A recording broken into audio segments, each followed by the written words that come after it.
What's going on, bud? What's going on, man? I think my grandkids are messing with my chair and I can't get it to lean back.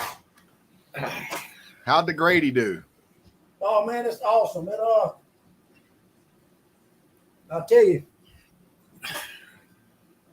that 225 will jump it up on plane there real quick. I guarantee it.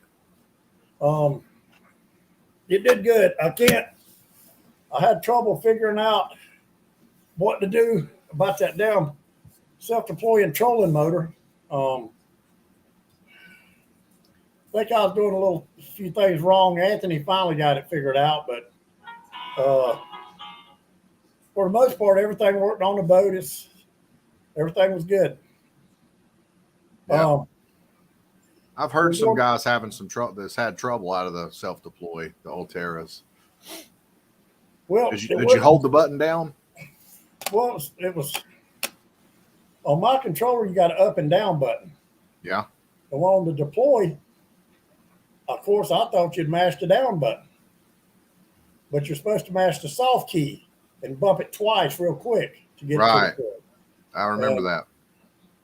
But anyway, other than trying to figure out the depth finder, everything went pretty good. Now you're on Garmin, right? So you're not on Navionics. No, I'm on Garmin. Well, Garmin bought Navionics.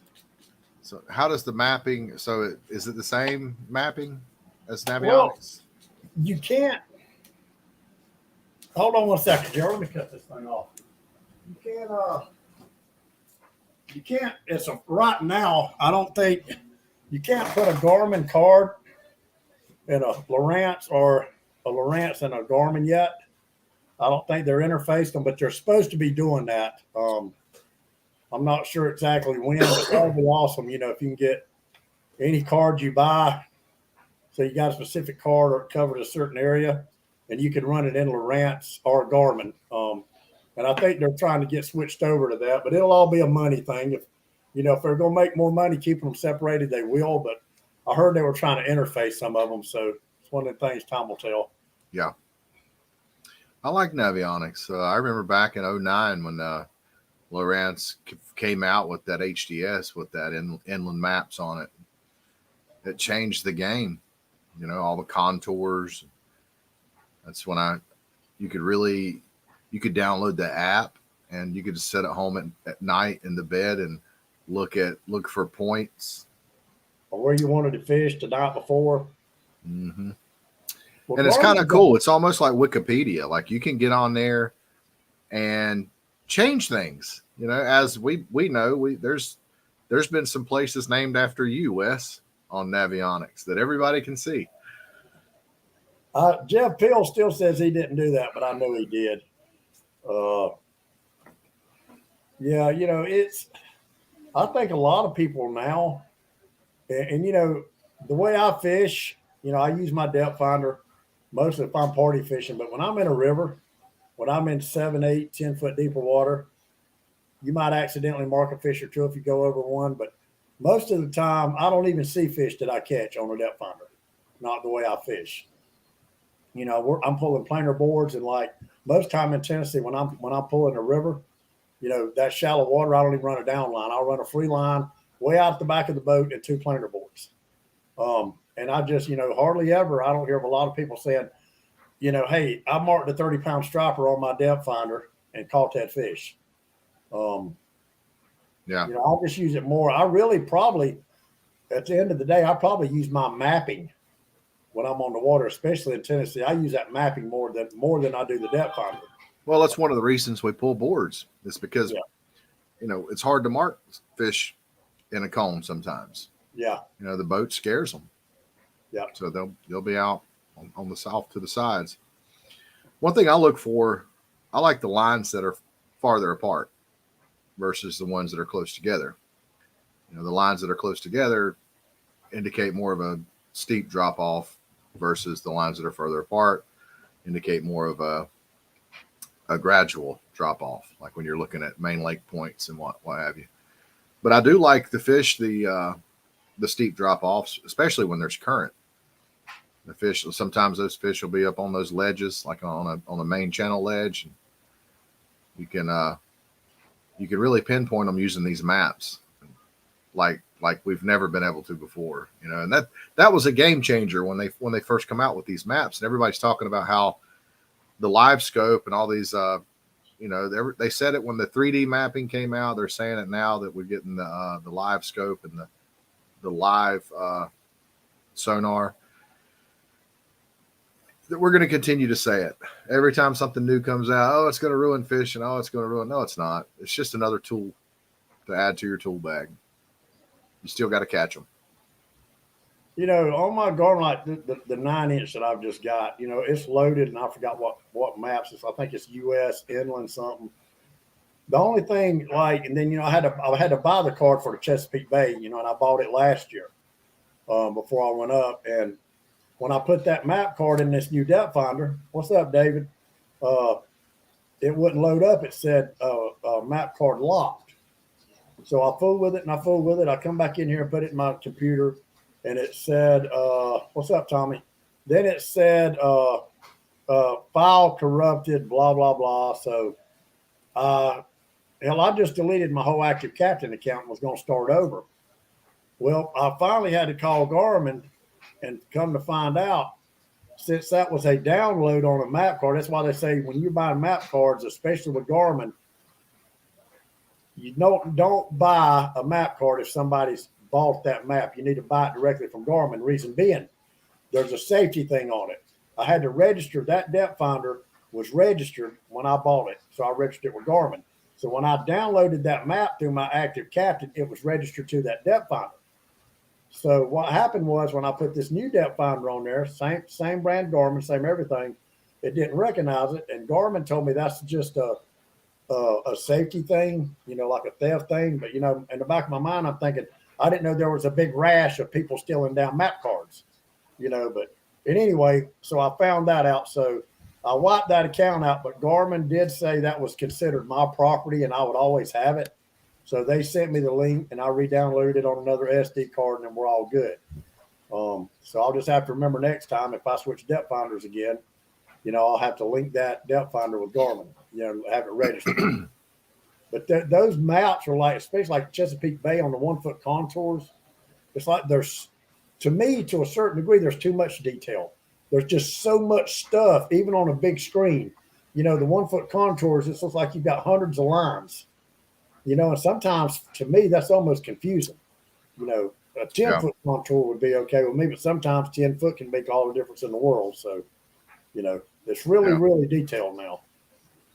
Yeah. I think one line is like 80 foot, and like a 3-foot gap in your lines is like 80 to 200 feet. Yeah.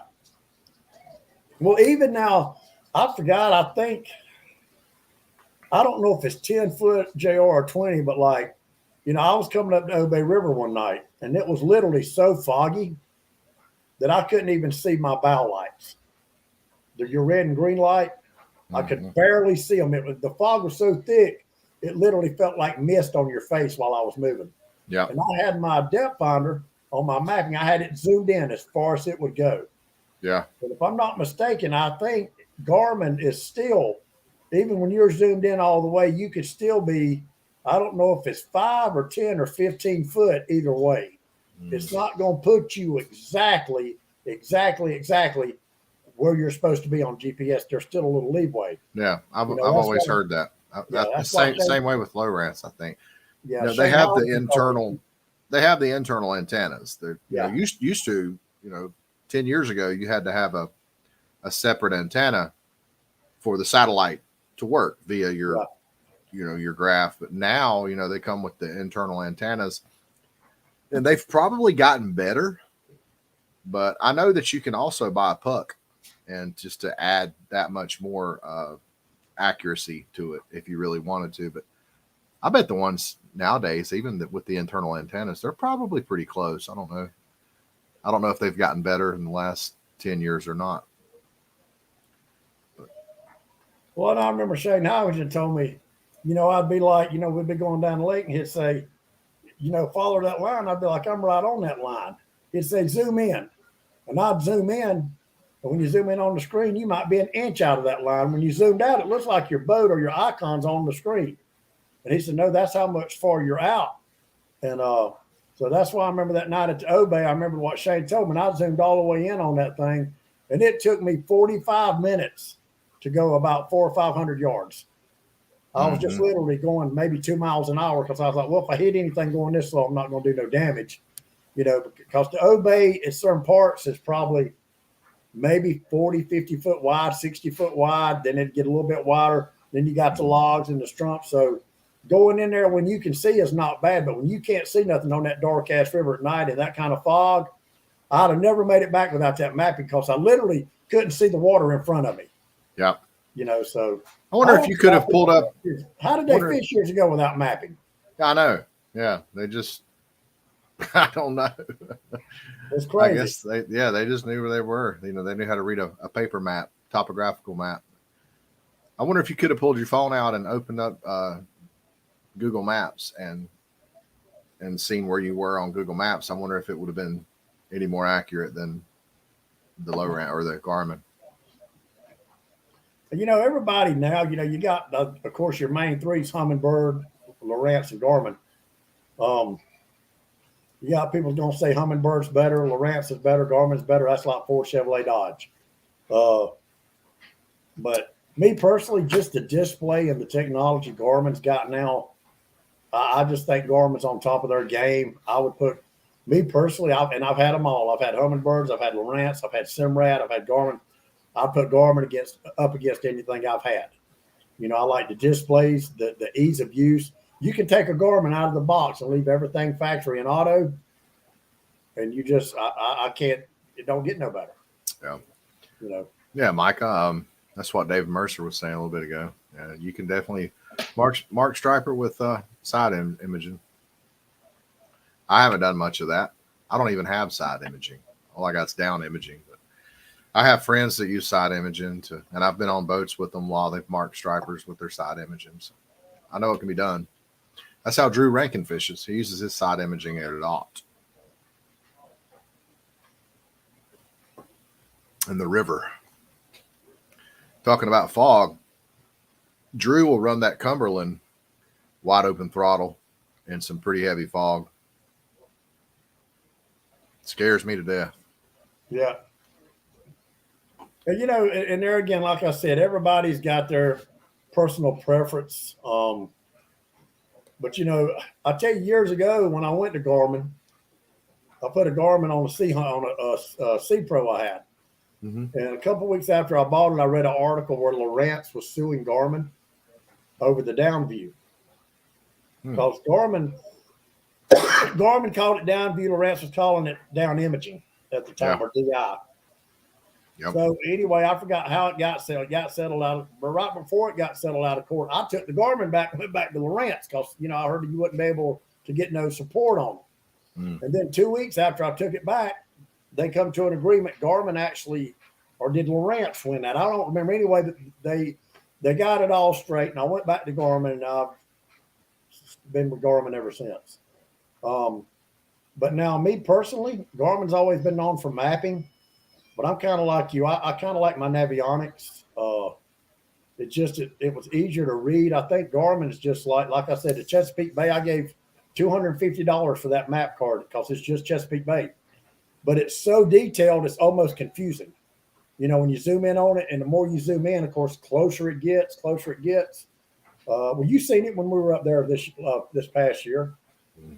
But it's whatever people like. I like Garmin. I think you bought a Lowrance for me, didn't you? Yeah, I bought your Lowrance Hook 2. But technology. I love it. Like say for instance, the Hook 2 you got. Let's just talk about sonar, the down imaging and the side imaging, depending on the transducer. So you got the. I don't have side imaging. You got the 83-200 or 400, or you got a 83-200, or side imaging was 400, 855, I think, somewhere around in there. But anyway, as far as technology in the unit, HDS Gen 3's got the same technology as the Hook 5. The Hook 5's got the same technology as far as sonar. I think where a lot of your difference comes into play is like your mapping. how fast, how many, well, I forgot what they call Yeah. it, how fast you're mapping it, like when you're moving, Yeah. how many You're like, seconds is, what do they call it? I don't know, right speed or something. Yeah. Yeah, It's slower. yeah. The But other HDS than is that, faster. it's just like sonar technology. The sonar itself, the Hook 5 gives us an HDS 3, depending on what trade. But you can put different transducers, of course, on the This, HDS units. I think it's the Hook 2. Hook It's 2, called the Hook 2. Yeah. yeah. I don't think they have a Hook 5. No, I'm talking about the HDS, the HDS 1, 2s, and 3s. You got you got a lot more interface. You can connect the units and, Right. different transducers and stuff. But as far as Yeah. The just straight sonar NMES. technology, it's all the same. Yeah. I think so. Yeah. I think you're right. You're right. They haven't What's really up, come a Shannon long Dalton? way as far as the sonar goes. As far as 2D and 3D sonar, they haven't really come a long way since 2009 when they come out with the Gen 1 HDS Yeah. until they come out with the live sonar they have now. It's pretty amazing. Yeah, Jason says that he can deploy his Altera with his Humminbird. Yeah, Humminbird got on board with Lawrence. Now you can actually, with a Humminbird, you can mark out, like you could pick a specific path on your depth finder or a specific contour you want to run and program it into your Minn Kota, and your Minn Kota will run that. It'll run the path that you set for it on Garmin. I mean on a Humminbird. That's the only thing that ever really impressed me about a Humminbird. Is probably the most unuser friendly units, in my opinion. But some people swear by them for the mega imaging. Yeah. Hell with Humminbird. I ain't never liked Humminbird. Well, I know they good. I know that they're good now. And I just like the Garmin. I mean, Garmin was making GPSs for your car for how many years? Like decades. Yeah. So whenever they got into the graphs and the GPS for fishing graphs, it was pretty easy for them to transition that technology. They were the best at that technology. Yeah. David Mercer said you can do that with the Motor Guide XI5 as well in a Simrad unit. I like the Motor Guide. They don't get the love they deserve. They're kind of an underrated. I've had some Motor Guide like foot control trolling motors. Those were some of the best trolling motors I've ever had. Were Motor Guides. I don't know. I like them. And I think that's what's the striper guy, the real popular YouTube guy, old school team, old school. What's his name? Mike Smedley. Yeah. I think he uses Mike uses Motor Guide. He uses Motor Guide. Yeah. They're just not, they're not popular, as popular as the Minn Kotas. Hey, Shannon Dalton. Hey, David. Now, Simrad and Lowrance are both. Now, have you ever heard? I think now I could be wrong. That B&G, do they make a depth finder? Is it called B&G? Have you ever heard of those, Jr.? I've heard of a B&G reel, Daiwa Black and Gold. No, is it B&G or there's another depth finder I think, and I don't know if Lowrance owns them. But they say Simrad is basically based more towards saltwater. So I don't know what the big difference is in Simrad as far as sonar technology between Simrad and Lowrance. I just know Simrad's a lot more expensive. But like they say, you look at a Mercury motor, it says saltwater series. Guy told me one time that's a fucking sticker on a Cowan to sell a motor. He said there ain't no difference in that motor than a damn one that you're gonna run in freshwater all the time. That saltwater series is a damn sticker to make you think that it's gonna be tougher than another motor, and it's not. So I don't know. B&G, let's see, I'm looking it up on Google here. Sorry, Patrick Miller. B&G Marine Electronics, autopilots, chart plotters. Trying to find some information on that B&G. Yeah, there's a B&G Vulcan. Yeah, David Mercer said, yes, Simrad, Lowrance, and B&G are all owned by Navico. B&G Zeus. I don't think I've ever seen a B&G depth finder. I haven't. I've never heard of one. Oh, I don't know nobody. I've heard of them, but I don't know nobody that's got one. Yeah. Here, I'm going to see if I can pull one up. James Long said the new ghost trolling motor is fire. It just doesn't have a remote. How do you operate it, James? Through your depth finder?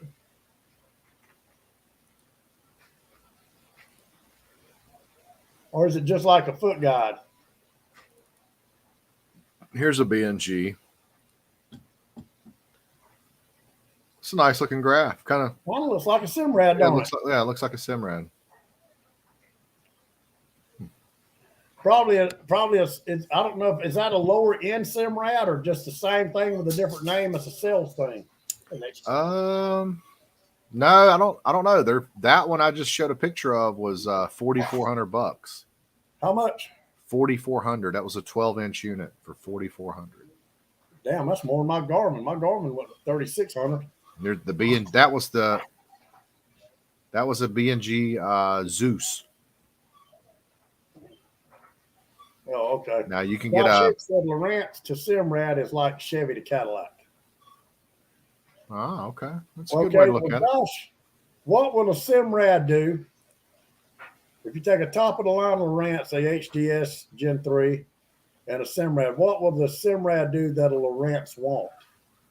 I mean, what's the difference as far as the money? What makes it better than a Lowrance? James said the Ghost has got the foot pedal.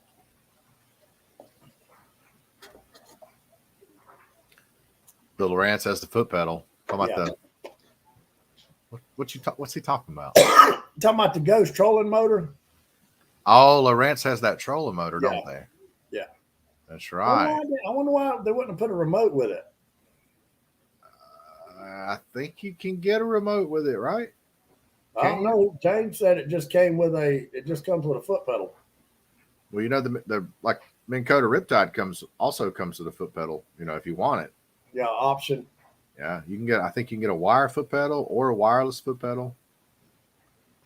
I know the first guy I ever went striper fishing with, he had his trolling motor had a foot pedal, and he just operated it by hand. He'd leave it up there in the front of the boat. He had a long cable on it. Well, Scott Morgan, he'd drive it with his thumbs.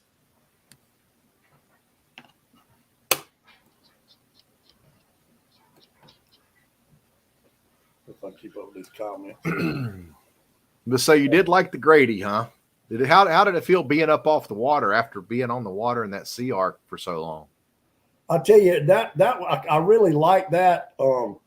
Yeah, just being and you actually when you look down, you know, I mean it's almost I compare it to driving a big sport utility or a truck, and then after you've driven a truck for a while, how you hop in like a sedan, like a Honda Accord or a Honda Civic or something, and it feels like you're right on the road. Yeah. You don't. Once you drive a truck for a while or a big SUV or something that's got you up off the road, you don't want to go back to driving a little old, you know, sedan anymore. Those days are over. Once you go big, it's hard to go back. Like it'll be hard for you to go back to a boat with no freeboard. After you get used to this freeboard, you're not going to want anything without any freeboard. You just. Well, I'll tell you, I was really impressed with that Mercury motor. When Anthony Mercury's top of the line. You know, these guys talk junk about Mercury. Let me tell you a little something about Mercury. Mercury's made in the United States of America. You know, everybody wants to preach Trump, and everybody wants to preach, you know, our jobs going overseas and how they hate Mexico and build a wall and how they're just so they're always for America. You know, they ain't for America when it comes to buying a freaking outboard, though, are they? They'll buy one from the Japanese in a heartbeat. Damn right they will. Hell no, not me, buddy. Give me an American outboard. Mercury makes the best outboards. I'm gonna go ahead and tell you right now, they made in America. The quality is the best quality outboard out there. You know, everybody likes these Suzukis because they say daggone cheap. Yeah, they're good motors, but they Japanese. Anything Japanese is gonna be good. A Japanese guitar is good. A good old Yamaha, you can buy you $150 Yamaha, and it's an awesome guitar. It really is. But it's cheap. And Suzukis are cheap. Yeah, they'll go for thousands of hours. They'll last, you know, and they get decent mileage. They got good warranties on them when you first buy them, 6-year warranty, whatever it is. You can put some hours on them. They'll last you, but they loud. They're not as fuel efficient. They're inferior to a Mercury. A Mercury is going to be quieter. It's going to have more power. And it's just better. How did your Mercury do, Wes? How do you feel about it? Well, Josh Hicks, yes, I am running a 56 UHD transducer. When Anthony launched me, I started the boat up and I was, eased it in gear. And when I got over there to the dock to pick him up, I was sitting there waiting, and literally, I could hear the motor peeing, but I couldn't hear the motor running. Yeah, it's quiet, isn't it? I looked over there at the tank. I said, "Damn, this son of a bitch ain't cut off already." It kind of made me nervous for a second. And then I walked back and looked at the motor, and it was still peeing. Then I looked at the tack gauge, and I said, "Damn, this son of a bitch is quiet." And then when we finally, we eased on up under the bridge right there, and I really didn't open the motor up. We fished for about 2 hours till we moved. And when I really got into the motor, now I'm not exaggerating, that Mercury was quieter, wide open than my Suzuki. That 150 Suzuki was idling. Yeah. And there was a big difference in sound, like night and day. Yeah. Mercury has led the pack as far as performance goes. There's not another outboard out there that's going to perform. Hold on one second, Jar. Yes, Shannon Dalton, I see you, buddy. I've got you here. But go ahead, JR. I'm sorry, buddy. I was just talking about their performance. There's not another outboard out there that's going to perform like a Mercury. Yeah. They're the fastest. The Pro XS has been whipping ass for many years now. Yeah, that's what's on that boat. And the whole shots of that boat will literally jump up on plane quicker than that Sea Arc would. Somebody said it's the way it's drafted or something. I don't know. Yeah, well, you got an XL shaft. I don't know did the Sea Arc have an XL shaft outboard? Did it have what? It had a 25-inch transom, didn't it? Yeah. Yeah. It should have had an XL shaft then.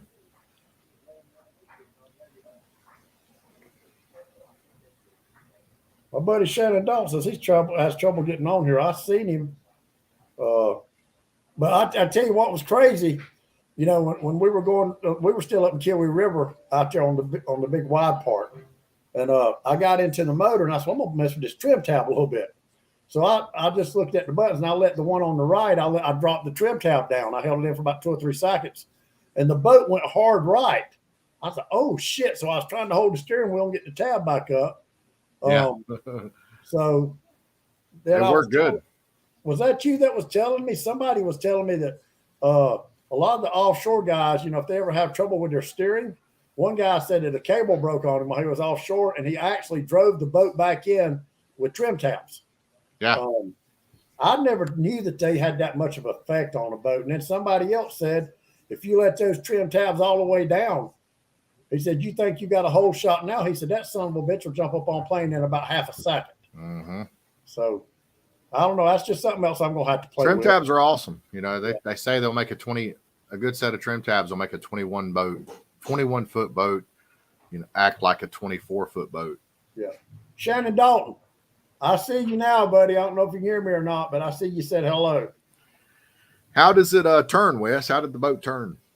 Oh, listen, that's another thing. It's totally different than that Sea Arc. When you go left or right, you better be holding on if you got any speed, because you're going to go left or right. It's on rails. Yeah, it's on rails. It's not like it's just kind of, a slow turn. When you turn it, it'll actually lean, it'll dig. I really, and there again, I'm saying I really like it, blah, blah, blah. I might sell that some bitch next year, but yeah. But honestly, I really do like the boat. I love the cuddy cabin. I got up in there, laid down. It's really comfortable. And like you said, it's, and I can take this boat, I'm planning to going down to either Winyah Bay, maybe Georgetown, at least 2 or 3 times this year, and I can feel comfortable going. And I wouldn't take that boat out to the Gulf Stream. Just thought, I would. Simple fact. What? Well, here's the deal. My thing is, if I get out there and you do have motor issues, you ain't got but one. Yeah, but it's a brand new motor.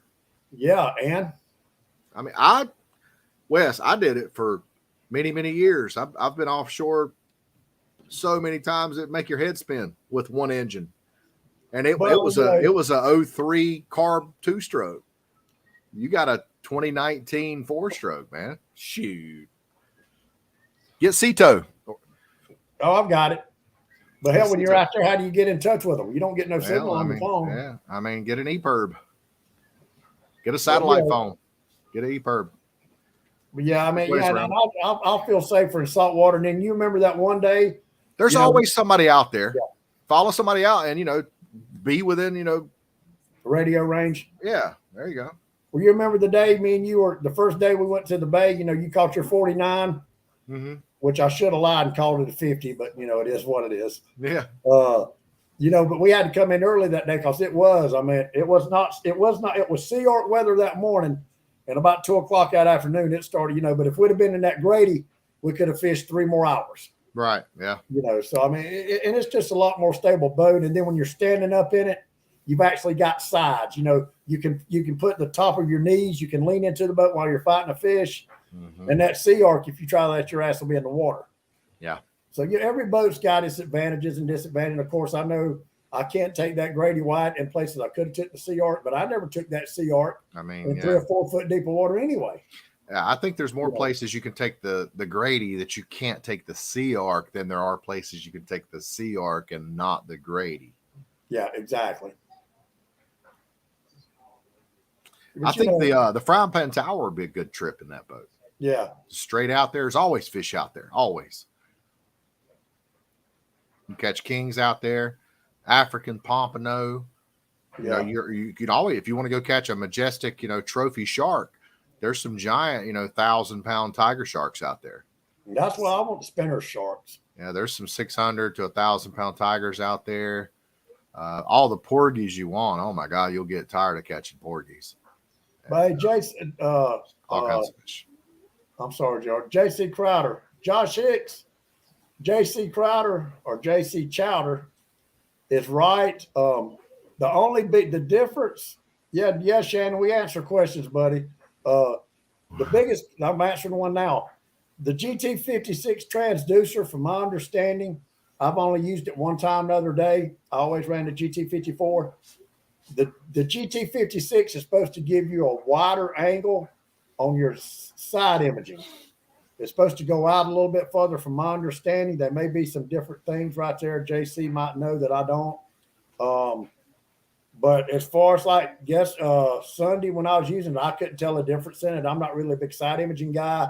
Just a new unit that I bought, they're sending the 56 transducers with them now.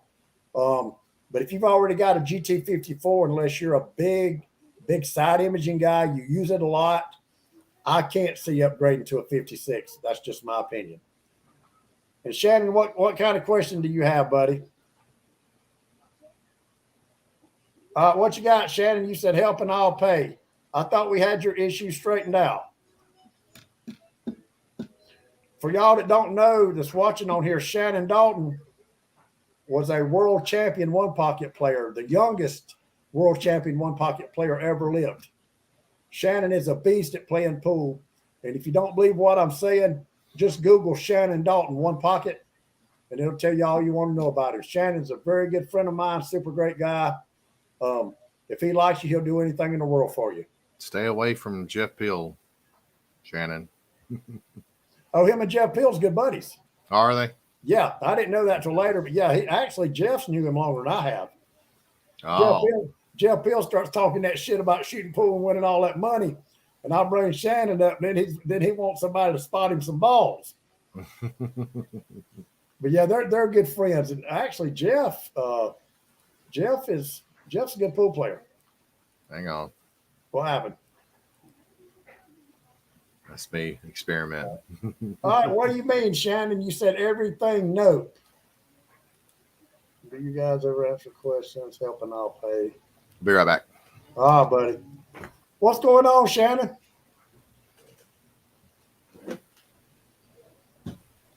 What's going on, Keith McKinnon?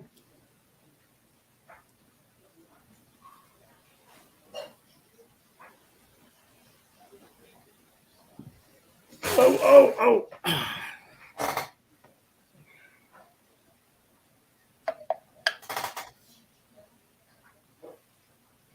Yeah, Shannon, I thought we had your issue straight. I don't know. Guess I'll wait for your. Let's see. I need someone for a full day to get correct. What do you need correcting on, Shannon? Just like to know what you're looking at or how to run it, or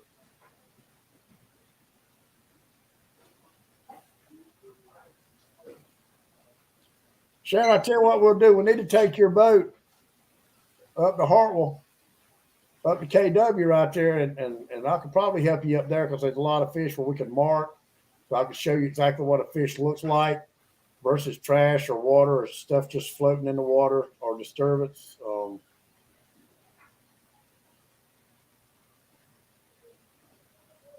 Where'd JR go? JR bailed on me. Stop working again and maybe go to live scope. Shannon, I'll be honest with you, buddy. I don't know a lot about live scope.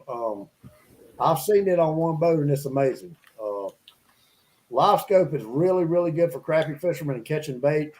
I said I'm not going to put it on my boat because the way I would have to mount it, I could put it on the trolling motor, and some people say it's better to just put it on a pole so you can turn it whichever way you need to. But no more than I crappie fish. I mean, I just crappie fish to catch something to eat. I'm not no like avid crappie fisherman. I just do it because ain't nobody gonna give me no crappie. You need to check and see if it's illegal to use crappie for bait in Tennessee. I don't know. I know it is in South Carolina. Because if it's legal, if you can use crappie, that wouldn't be a bad idea to go pull some crappie on some boards up there. I know, right? What'd you catch that striper on? A 3-pound crappie? Yeah. Or 2-pound crappie? We can use them here in North Carolina. Really? Yeah, we just can't cut them. What do you mean you can't cut them? You can't chunk them. You can cut them as long as the carcass is intact. So any fish that has to be measured, you can't chunk. You have to just leave the carcass intact. So you have to use it whole. Yeah, so you can knock the sides off of it, or maybe poke some holes in him. So yeah, well you can fillet it. Well, now wait a minute. Why do they got to measure it? If you can use it for bait, why does it matter if you cut so much up or not? I mean, I know that is true, but so they can tell if it was caught legally, and if it wasn't like crappie's got to be 8 inches. Just to make sure that you're not using the head of a 7-inch crappie. Oh, so y'all got a limit on the size of crappie? Yeah. Size. It got to be 8 inches and 20 per person, and you can't cut them, but you can use them for bait. Same way with bass. You can use bass for bait as well. But bass is one of those tricky ones because you're allowed to keep 2 bass that are under 14 inches. I think the legal limit on bass is 14 inches, but you can have 2 in your possession under 14 inches. So you might be able to get away with actually cutting a bass, but I doubt it. I mean, game wardens I've never met a game warden that wasn't just a total dick. Other than it's pretty cool. I mean, now Ken Smith, he just recently retired, and I mean that's an extremely kind, good man. I mean, I couldn't imagine him being a dick, but everyone I've ever run into has been a dick. Hold on one second, JR. Okay. Shannon, call me after the show's over. Give me a few minutes. Call me after the show's over, and we'll talk about what we're going to do, buddy. But here's what's weird. All the years I fished in Tennessee, the only people I've ever talked to, I talked to the Creole guy in Middle Tennessee, and I met one of the game wardens up in Carthage. We were actually off the water, and there was another fisherman that usually fishes up there in a sea ark. I don't remember his name, but he threatened one of the game wardens up there because the game warden come up to his boat and wanted to check his boat. Uh-huh. And this guy just goes ballistic. Said you're fucking my fishing up. I'm not showing you nothing. Get away from my boat, or I'll kill you. I like that guy. Yeah, so of course the guy. Now if that would have been me or you, our ass would still be in jail up here in Tennessee. Oh yeah, we've been some hillbilly ass jail up here. But anyway, So after all that happened, we were coming off the water that day. And, I'm trying to remember who was with me. They wanted to check his license, and he was trying. Oh yeah, shit, the guy that bought my Sea Ark. Shit, what's his name? Anyway, I'll think of his name in a minute. I can't believe I can't think of his name. But anyway, he was trying, and he told that gamer, he said, I've been trying all day to get my license online.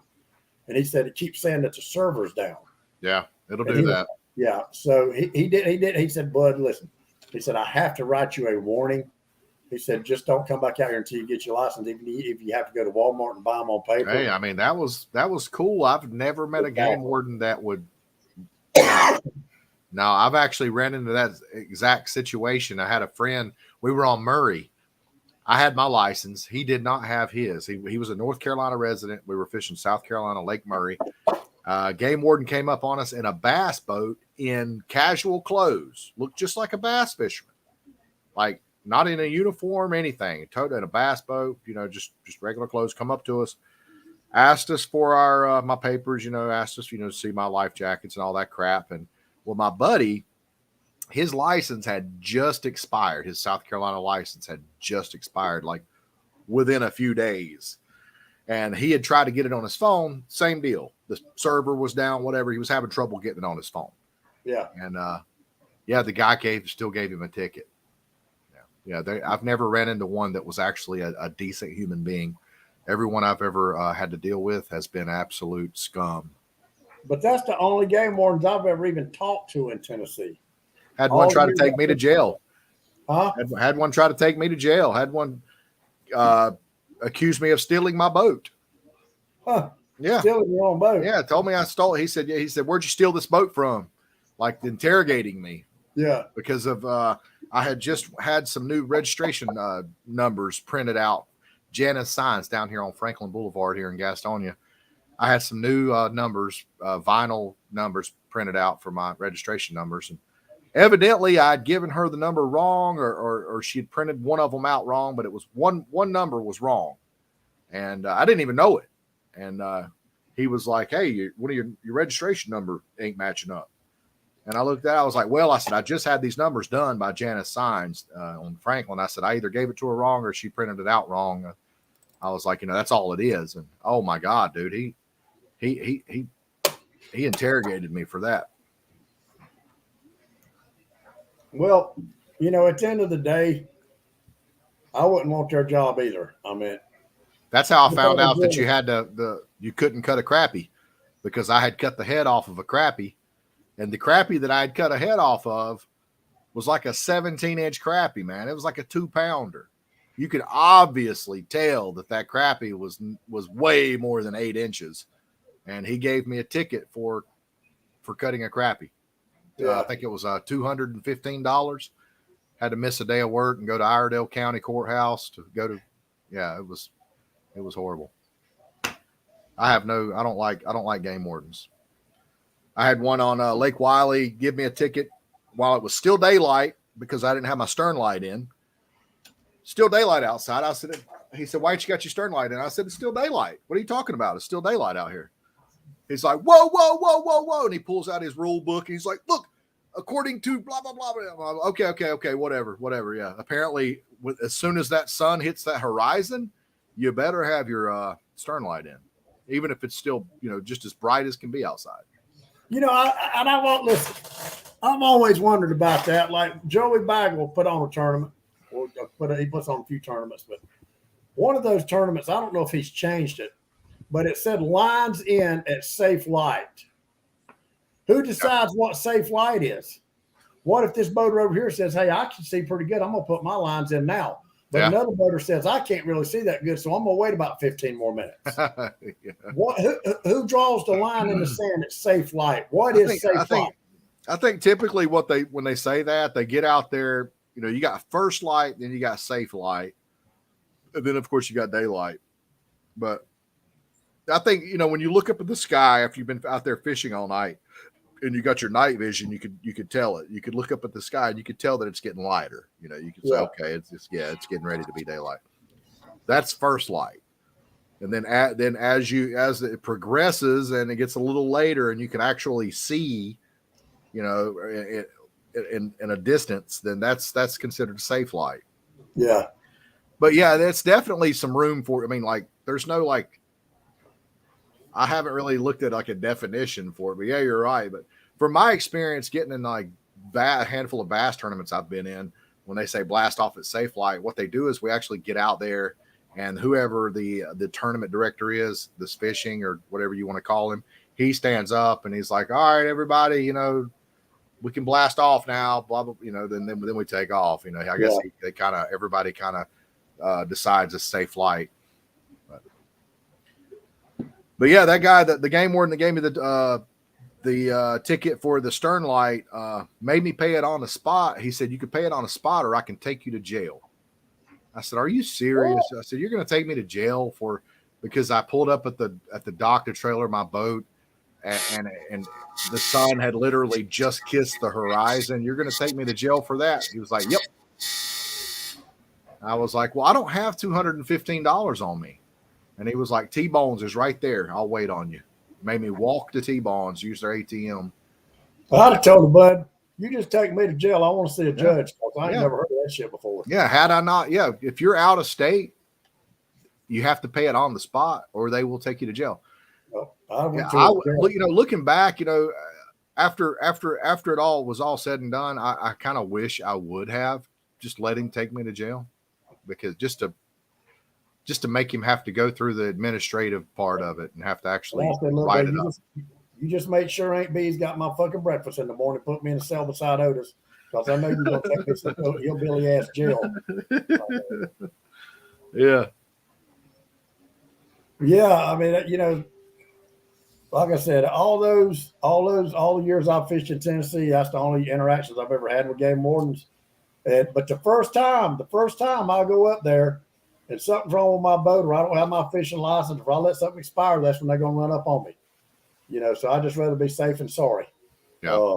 I don't mess with the game wardens because them fines they write you out there, they don't write too many warnings out there. When they pull up on your boat, if they find something wrong, they're gonna write your ass a ticket. Yeah, they're worse than state troopers from my experience. They're constables in South Carolina. They're considered a constable. Did you know that a constable has more power? They've got more authority than the sheriff's departments. I always heard that they had like an extreme amount of power. They do land and water. And another thing, like just hypothetically speaking, just like when Sheriff Will Lewis here in South Carolina got arrested. A Department of Natural Resources officer had to serve the warrant on him. They're the only people that's got the authority to arrest an acting sheriff in any county. Yeah, if y'all haven't looked at David Mercer's website, it's merceroutdoors.com. I looked at it the other night. Oh my God, that is a hell of a website, dude. I mean, it's pretty comprehensive. Yeah. About anything you want on there, trolling motors, fish finders, apparel, it's pretty awesome. If y'all haven't checked it out, definitely check David, that out. Do you carry Huck? It's Huck. It's Huck, H-U-K. It's Huck. No, actually it is Huck. No, it ain't. It's a play on words. No, they did that on purpose. I watched a video of the two guys that designed it. Did you? It's pronounced Huck. You know who designed Huck? Who?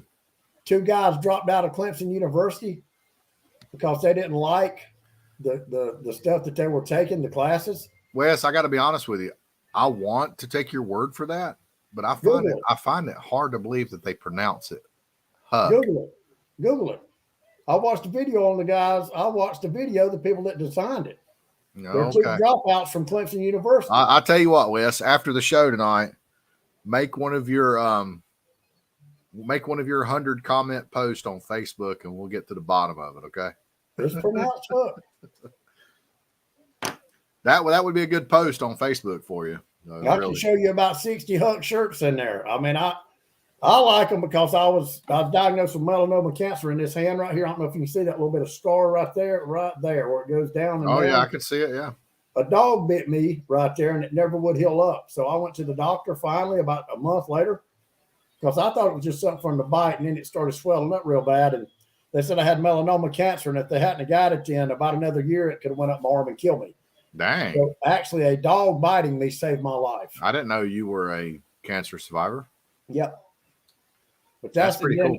And then, that doctor was telling me how bad damage. And I don't know if you've noticed now, you never see me in a short sleeve shirt. Never. Yeah. Never wear short sleeve shirts no more. And that's when I started buying Huck stuff. And so, something came up in my newsfeed one day about it when I was searching it.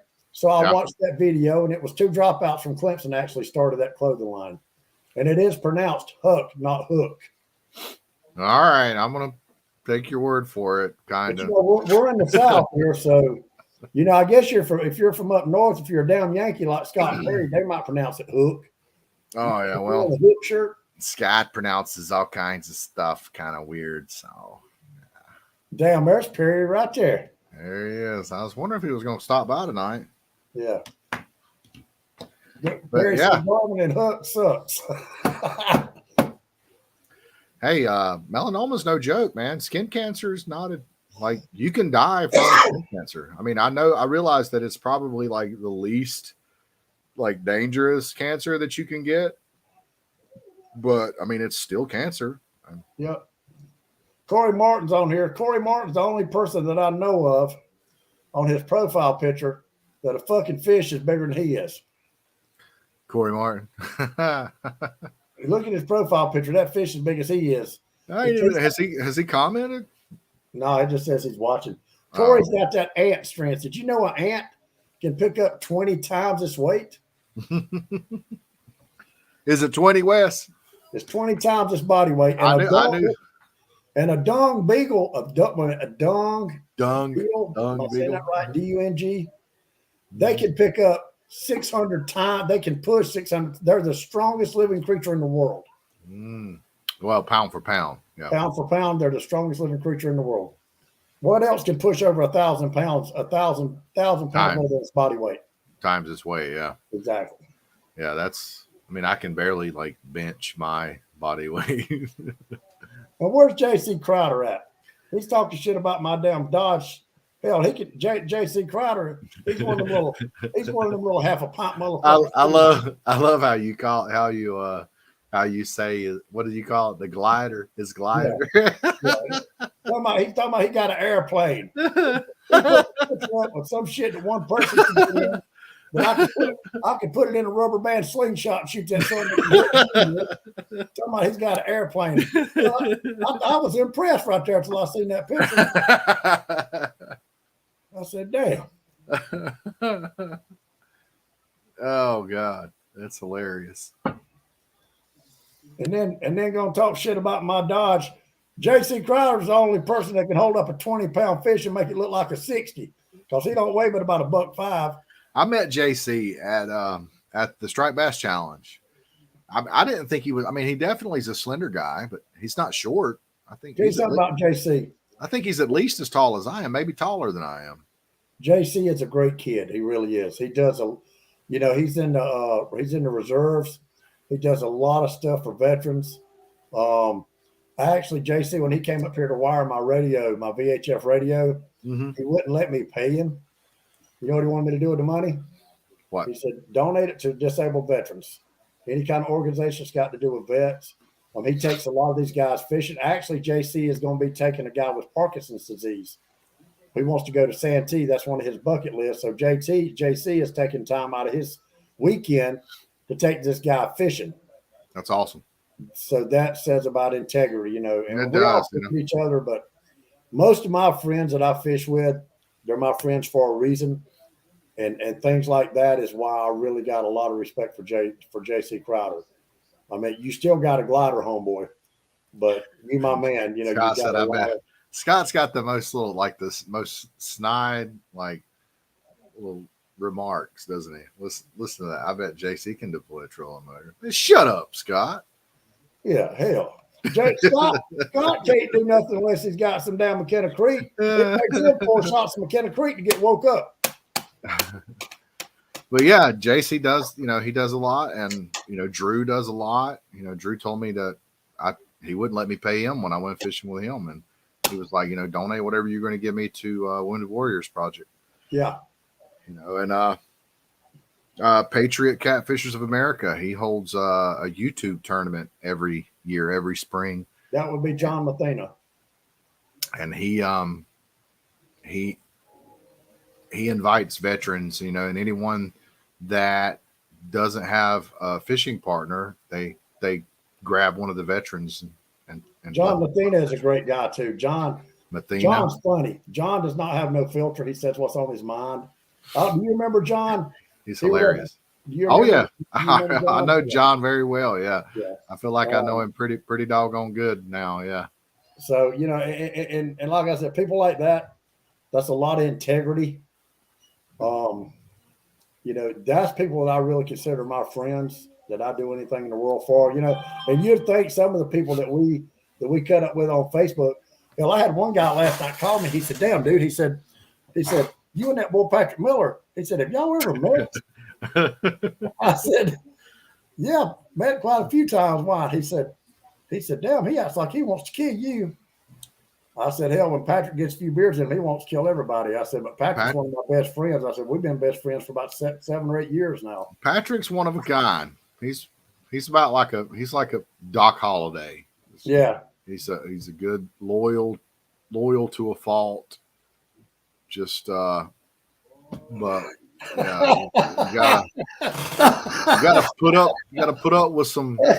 Hey, did you see Scott Perry's comment? Donated to Corey Martin for some platform shoes. Damn, Scott. All right, once you come back, Corey, if I said that shit, you'd be saying something about my Dodge truck. He said he could use them. Hey, I bet Corey Martin and Chris Hovis sees eye to eye on a lot of stuff. Both figuratively and literally. But these little short people, your smart asses on Facebook that's real short. Uh-huh. You know why they don't make me mad? Why? Because they're so easy to overlook. That's gold. That is gold. Oh, Wes is on a roll tonight. Just don't make fun of G.I. Jane. You'll be all right. Oh, I wasn't even gonna bring that up. That's so. No, Scott, I've had this silver hair, bro. I just keep it cut short. I need a haircut. I ain't had a haircut in a minute. That's why I keep my haircut short, is to hide this gray on the sides. My man said you started to look like Phil Donahue. Yeah, it looks horrible. It makes me look old. I know that. It is what it is. Scott's on the roll. Daniel Rush. And Daniel Rush, listen, let me talk about Daniel Rush for a minute. Somebody will comment or say some fuck shit on one of my posts, and then Daniel Rush puts it there fact. Let me tell you what Daniel Rush does. Then talking about that I have to go to Virginia or I have to use a guide to catch a big fish. Y'all South Carolina boys or something else. Yeah. And you're talking about Daniel Rush, you're talking about a guy that's pulling a damn 21-foot waterlogged skiff around in a broke down ass Ford, lives in Greenwood, South Carolina, talking shit to somebody that's caught bigger fish on Russell than he'll ever catch in his career. Every time fact. That's a fact, Daniel Rush. How you like that fact? Fact. No, hey, how's your back, Daniel, or your neck? Daniel Rush is a good guy too. I like Daniel. We just cut up. He fell off a balcony a couple weeks ago. I wasn't gonna say that. Yeah. I thought he did it on purpose, the way he said he cut a flip or somersault, and I was thinking if I did that, I'd kill myself, but I think he did it by accident or fell or something. Yeah. I mean, geez. Too old for that, Daniel. Yeah. Somebody's playing Andy Griffith. Is that you? Yeah.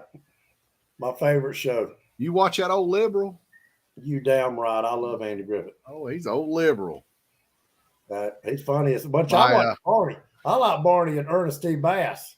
My grandpa-in-law stopped watching him because he found out he was liberal. Oh, hell. And I ain't watching that old Democrat. Daniel Rush said, I live in Abbeville. Get it right. John Mathena, you don't worry about dudes. I got a pair of hey dudes and I love them.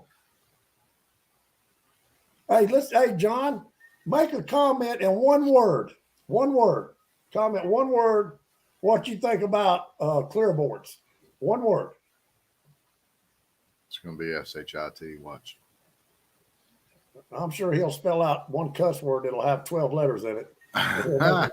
It'll make it. Hold on, I'll be right back. Okay.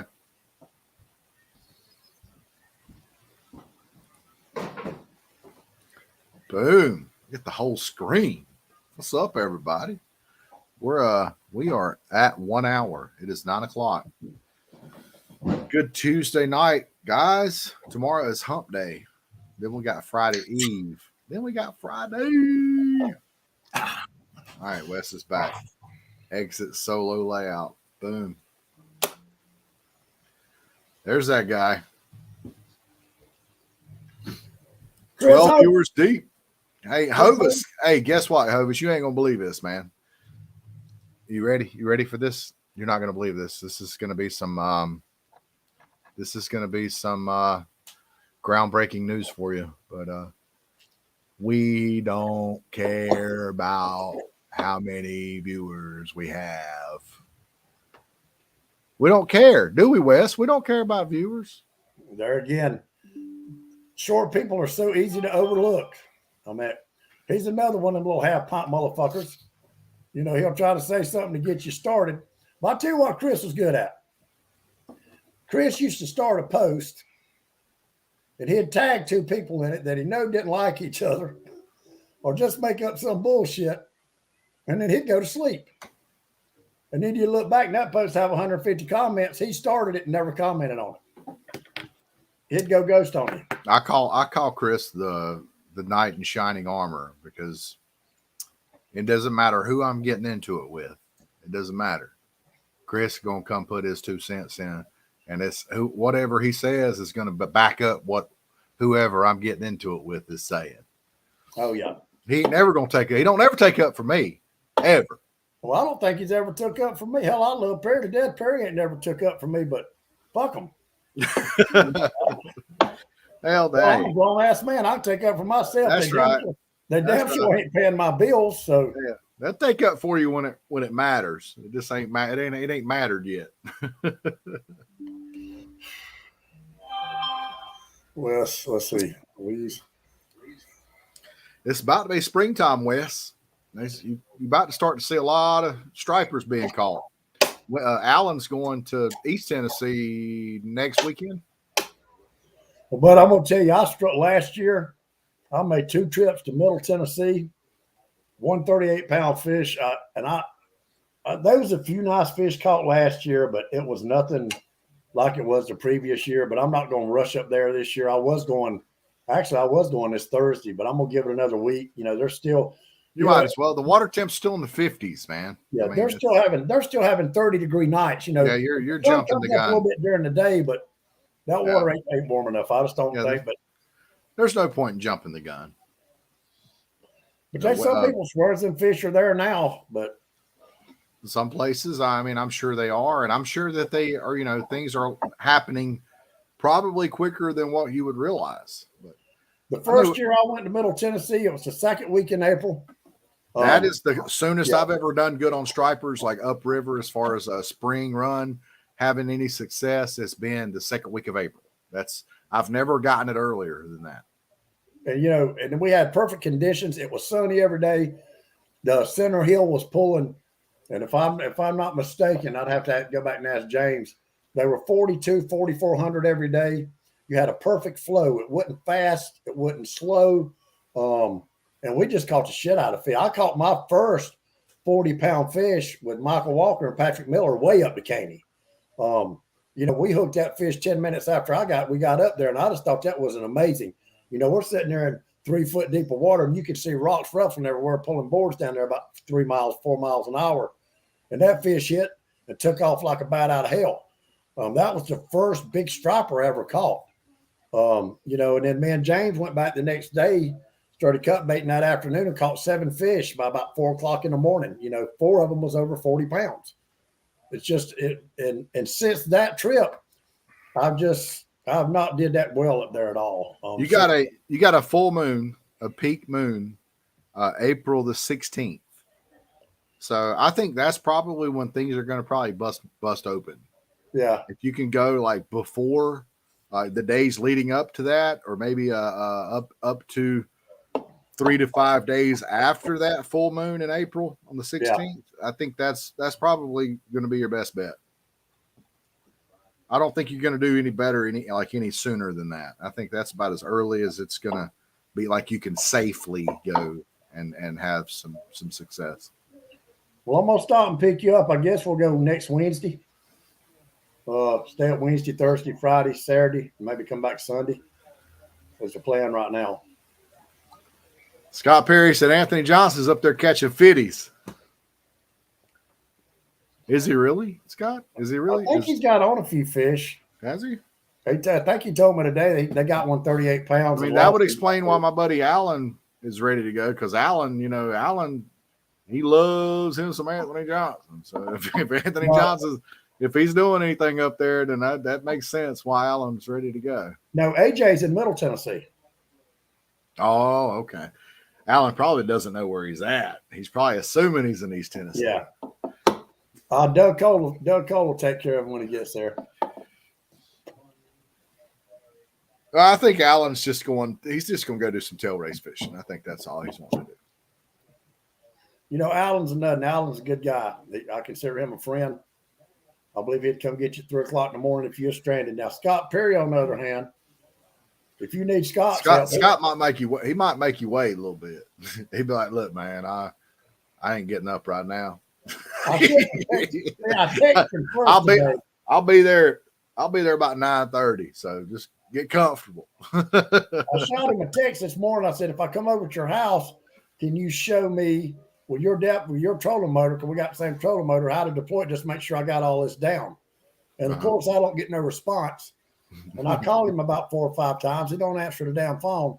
And then I called him back again, and he finally answered the phone about 5:30 when it's too damn late to come over there. So see, he knew what he was doing. Oh yeah. Oh yeah. He knows what he's doing. Sorry ass shit. Oh God. It's WANT, Scott, not WONT. I'm gonna spell check your ass like Kevin Blue does. I believe Kevin Blue should have been a fucking school teacher, because all the time he'll comment on something if somebody spells something wrong. That's the only way to get him to comment. If you make a fucked up post, comments, and misspell, he'll be all over this shit. It's hard to correct you, Wes, because you use like so many like slang. Like you can't correct someone on slang. That's just, everybody knows that. You don't correct slang. And one word that you use a lot that is like your slang is you'll say R for or. Yeah. You know what I mean? You'll say ARE instead of OR. And I can't help but think that you're probably using like the talk to text thing, because that's the way you talk. And it's no, actually I don't use that. When I think of R, I think like a fucking oar that you paddle with. Or when you think oar, you think oar like you paddle with. But I call a hose pipe a hose pipe. People say it's a garden hose. No, I call it a hose pipe. Yeah. Well, what the hell? Scott Perry calls it a garden hose. Yeah. Well, let me ask you this: for all them Yankees, I asked this lady from New Jersey one time. I said, "Ma'am, y'all call it garden hoses up here, and I understand that. That's what y'all call them. But what the hell do you call it if you ain't got a fucking garden? It's a hose pipe." Wes, Scott be talking crap to you. Mike Walker be talking crap to you. Won't you tell him who caught them fish in that tournament? Who caught them fish? That's right. Oh, they know. You need to remind them of that. Who caught them fish, Scott? I don't care whose boat it was on. I don't care whose rod and reels it was. I'm talking about who stuck them mugs. Wes Rose stuck them mugs. That's who stuck them. John Mathena, a hose pipe is usually black or green down here in the South. And it's this thing, and it's a hose. It's a round hose, usually anywhere from 3/4. Oh my God. Are you having to explain to somebody what a hose pipe is? And you take it and you screw it to what we call a spigot. Some people call it a faucet, whatever y'all Yankees call it. And you screw it on there and you turn it on, and it gives you access to water outside. Is Mathena a Yankee? Well, I don't know what side of the Mason-Dixon line he's on, but I don't think Mathena's a Yankee. Yeah. Is he? He wants to know what a hose pipe is. Where are you from, Mathena? You from the Commonwealth? Y'all legalized up there, buddy, recreationally. That's pretty awesome. John Mathena said it's either a hose or a pipe. No, it's a hose pipe. It's like a hot water heater. Yeah. Why do they call it a hot water heater? I don't know. It's just a water heater, ain't it? Exactly. But getting back to depth finders, yeah, John Mathens, what part of New Jersey you from, John? He ain't from Jersey. Hell, he could be. You ain't never heard that fucker talk. Yeah. He said, I asked him, I said, what kind of fishing rod are they giving away up there? What did they say? And he said, rock stick. Rockfish. A rock stick. Hey, Brad LeBrand, I can be with you on that. I call it a water hose. My grandparents called them a water hose. I just always called them a hose pipe. It just depends on what, it's like, what do they call them, JR, depending on what part of the what state you're in. They call them like the bait fish up in Chesapeake Bay. What were we calling them? Pogies, Menhaden, and Menhaden. Bunker. Bunker. Yeah. It depends on what, Peanut bunker. You got three names for the same fish. It just depends on, I guess, what state you're in or what body of water you're on as to what they call that bait. Yeah. I think people talk about river herring. River herring, some people think river herring's a skipjack. They're not even they're in the same family, but they're two totally different fish, aren't they? To be honest with you, I'm not real familiar with river herring. I know they're as hard to keep alive as a skipjack is. I'm obviously familiar with blueback herring and alewives and skipjack, but river herring, I don't think I've ever even seen one in person. I know that they're a bait fish. They have a forked tail. They're large, like an American shad. Ain't an American shad, isn't it large like that too? Yeah, they get big. I don't know, man. All we got around here is gizzard shad. And what's weird is you got the gizzard shad, and then you got these big gizzard shad. And Mongos. Yeah. But the thing is, like, they're not swimming with the other ones. Like they're always swimming together in a tighter circle, like around a light at night. They're in a tighter circle, usually like directly under the light. And it's so weird to me because like they seem like a completely different bait fish than the other gizzard shad. Like these gizzard, well, their color is different. Like they smell a little different. They bleed a little different. They just seem like a completely different fish to me. It's like, where is that transition? Like all you see is like small gizzard shad, dollar bill size gizzard shad, and then the mondos. Like, we were talking one night about bait, and somebody called me that night. We were talking about bait, and you try to keep skipjack alive, and a lot of these guys, they like to use the black wall tank. Well, when you do that, and then you start putting gizzard in that tank, it's going to turn your bait dark. That's a given. We know that. But another guy said, why does that really matter? Because when you say you're pulling boards, or you're freelining a gizzard, unless you're in bright sun, that gizzard is going to be down there where there's probably not a lot of light anyway. So if you take one out of a bait tank, don't he change colors when you put him on the hook and put him in the water and he gets down there out of the light? I know largemouth bass change colors. If they're a very light color, that means they were deep. If they're like a dark, vibrant color, that means they were shallow. And mahi changes colors when you take them out, and wahoo changes colors, and like even striper. That striper, when you first catch them, a lot of times they'll have like that lavender, purplish, bluish hue to them. They'll be beautiful. A striped bass is actually 16 different colors. Yeah. It kind of reminds me Ford Mustang back in like the late 90s. It was a 4.6 Cobra. They had a paint job. I forget the name of the paint job. It was called. Do you probably remember, being from South Carolina? You probably remember. You remember those Myrtle Beach shorts everybody used to wear like back in like the early 90s? Yeah. It's like those different color. Yeah. Depending on how you looked at it. Right. Yeah, it's kind of like a striper. Yeah. Striper's kind of like that. Hey, JR. Willie Monka said river herring are fresh or saltwater, just like a skipjack. And J.R. Penley wants to know, Where's the best lake to fish for striper on the Catawba River chain? Trophy fish, not Not numbers. numbers. Trophy fish. I mean, you got your numbers on watery. You got your numbers on you got your hybrid numbers on Norman, but you get on up to Lookout Shoals is kind of it's kind of a little diamond in the rough. There's it's a small lake, but there are some larger. The thing is, when it comes to the Catawba River chain, the larger striper fish, the lakes on the Catawba chain that have the larger stripers are the clearer water lakes on the chain. So what that means is they're harder to fish. So you can't. I mean, if all you've been fishing is mud holes, if you've been fishing Clark Hill, if you've been fishing the Savannah chain, Clark Hill and down, and you've been fishing like Watery and you go to these, like, they're almost like mountainous lakes. They're clear. They're clear water lakes. You go up to Hickory, it's clear. Hickory's got some decent sized fish. You get on up to Lookout Shoals has got some good fish. I would say pound for pound, Lookout Shoals has bigger fish than Hickory. But if you want the biggest fish, it's probably going to be the one right below Lake James, Roadhiss. But again, I mean, it's a clear water lake. You got to pull big baits. You got to be patient. But there are some.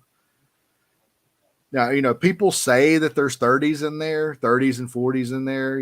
I have friends that say they've caught 30s and 40s. I've seen pictures of their 30s and 40s. Their 30s and 40s are more like 20s and 27s. Like a Tennessee 50. Yeah, I mean, they're good fish. They're real good fish, But so your best trophy Catawba River trophy lakes is probably going to be Roadhiss and Lookout Shoals. Yeah. Well, you was talking about clear water down on the tail race when Hartwell's dumped a lot of water, a couple hours. That water on that tail race actually gets a lot clearer than you think it does. But I'll tell you some of the prettiest water, and I don't know why. It's something about the Caney Fork. That water is so clear, it's almost green looking. There's just something about the Caney Fork. I love to fish it. One reason is just for the view up through there. I mean, it's not a place just anybody. You just don't go up to the Caney Fork and catch striped bass. Mathena, that's about the dumbest thing I've heard all night. Catfish look all the time. What catfish? Bullheads, blues, channels, white catfish, flatheads. He's trying to get whales. You. Like, what kind of catfish all look the same? They don't look the same. He's trying to what, even when it comes to a flathead, if you go to Lake Norman, even on the same chain, you go to Lake Norman, primary structure on Norman's like docks and riprap. And you catch a flathead on riprap on Norman, which is where if you know anybody that knows what they're doing, this flathead fishing on Lake Norman is going to be targeting riprap or sandy points. But you catch a flathead on Norman, and it's going to be a darker flathead with a lot of like black flakes and beautiful flathead color pattern on the flatheads on Lake Norman. If you come down the chain on down to Wiley and you catch a flathead on Lake Wiley, it's going to be a lot lighter and less of that darker pattern. It's going to be more of a uniform color. So, I mean, the color like spectrum on a flathead is crazy. Like, it goes from like just being a mud looking color all the way to being a camouflage looking color. It's ridiculous. And then blues. I mean, they look dark. Some of them look dark. Some of them look light blue. You'll catch a piebald blue. As you get closer to the spawn, when they come off the spawn or getting ready to spawn, they'll have that really, really, really dark blue color. And as far as their body shape, it's the same as in the striper world. You catch them they got the big bellies. It's like they don't have a lot of muscle. They're shorter and fatter. And then you catch some fish that they got more muscle and they're longer. Yeah, catfish they're like stripers. I got a question for you, JR. What's up? Or your opinion. Mystic. There it is. That's the color I was trying to think of, Wes. Mystic. That's it. Yeah. What do you think is harder to catch across the board? Catfish or striper? Catfish are the easiest. Striper are the hardest by a long shot. Now, but you weren't very specific. Trophy? Yeah. Well, anything. Okay. Well, I'll put it to you this way. Yeah, trophy stripers are still harder to catch than trophy catfish. I'll give you that. However, catfish are extremely easy to catch. Striper aren't. Okay, but when it comes to trophy striper and trophy catfish, that closes the gap a lot because it's not easy to catch a trophy catfish. It's still easier to catch a trophy catfish than it is a trophy striper. I give you that. But it's not like comparing striper to catfish, just regular size, eater size catfish to eater size striper. There's a huge difference there. It's much harder to catch striper. But when it comes to trophy size fish, catfish at least closes the gap a good bit on that. It's still hard to catch a trophy catfish. Yeah. And most of your trophy striper guys that target trophy stripers, they've never caught a trophy catfish. I mean, even you have this this mythological story of you catching one 27 years ago on Lake Santee. But, 81-pound fish. Yeah, right. Hold on. Let's see. I had the picture of it. Oh, Lord. Here we go. We're about to see a picture of a blurry picture of a. No, it was on a Polaroid. But I mean, there again, I'm just soon caught a 40-pound catfish. It didn't do nothing for me. I mean, before catfish are like people. Catfish are like people. Stripers are the same way, man. I've caught striper that was like pulling in a wet towel, and I've caught striper that was like catching a friggin' amberjack or a wahoo. Like they got out of Dodge and ripped a bunch of drag, and every big striper I ever caught hauled ass. I mean, I ain't never caught one lethargic.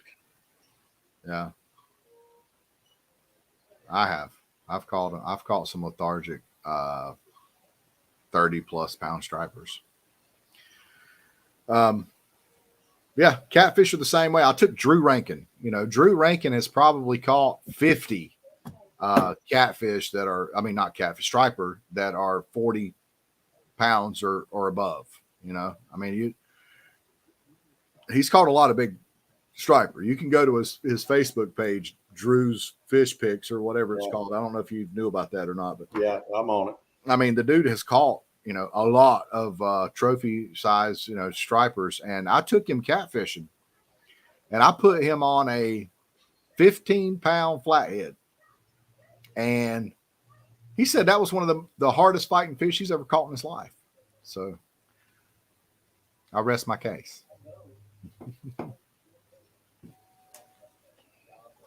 But there again, John. No further questions. John Matheny, you never did describe clear boards for me. I guess you're scared you'd hurt Scott Perry's feelings. But anyway, which clear boards does Scott? Which clear boards you got? You got them big ones. They got like 2 or 3 different sizes, right? They're cheap. I'm gonna get some because they're cheap. They're cheaply made too. Hell, hey, Jeff Peel was going to let John Matheny use the set up there when we were in Chesapeake Bay. That some bitches fell apart out of the box. You got to put them shits together. Scott, you was late to the show, Scott. We've already discussed the best mapping. We've already talked about that. The best mapping. Everybody is leaning toward Garmin, and I like mine, but I miss Navionics. The Active Captain, on my charts, what I do like about mine is if I bought that map card, I can download on Active Captain. I can download any map in the United States and look at it. But as far as the way the detail and the maps are laid out, I'm still kind of partial to Navionics. Yeah.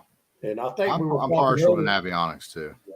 But I've heard that they're trying to interface them, and they may one day. But I think as long as they keep the market split up, I honestly believe they'll sell more map cards as far as, hey, I have to buy this for Lowrance, I have to buy this for Garmin. And then I don't know, would you think they would sell more if they put them interface where, hey, I like this Lowrance map card. I like the coverage or the area that this covers, but it'll work in a Garmin or a Lowrance or vice versa.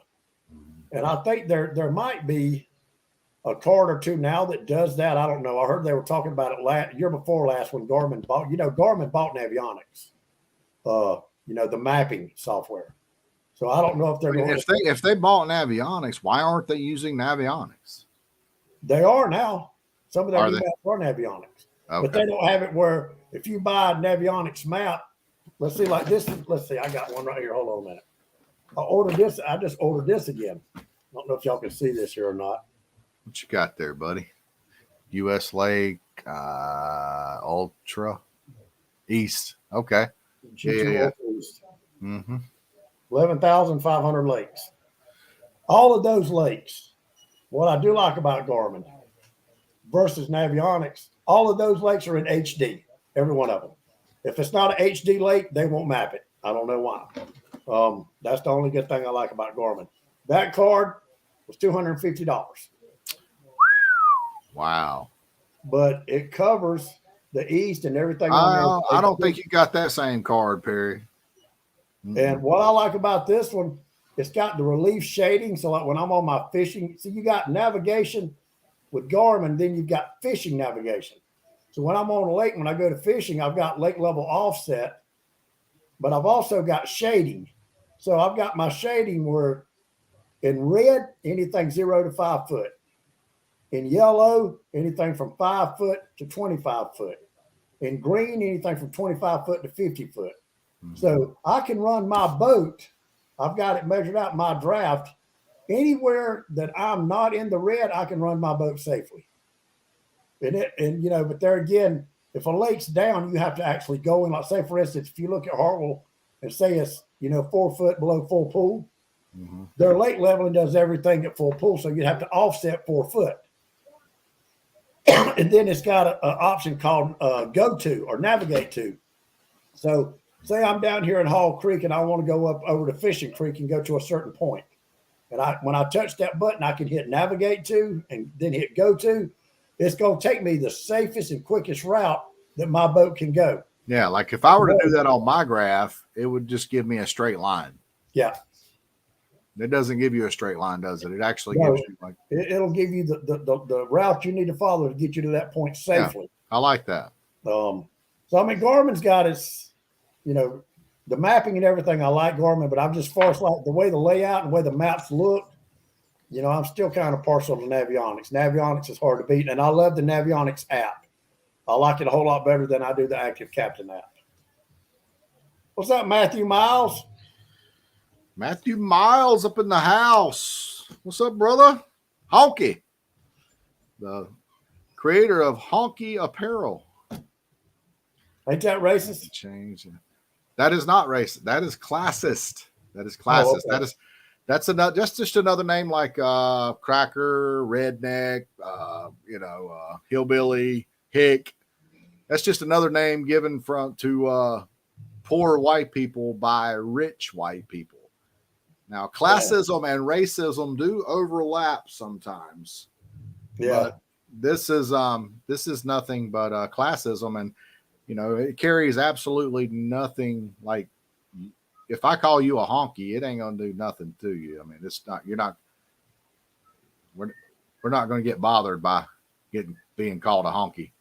Like if you call a black man the N word, that's got some weight to it. That carries some oppression. But if he were to in return to call you a honky, it ain't nothing off you. When I used to watch the Jeffersons growing up, I thought it was funny as hell when he used to work cracker and honky.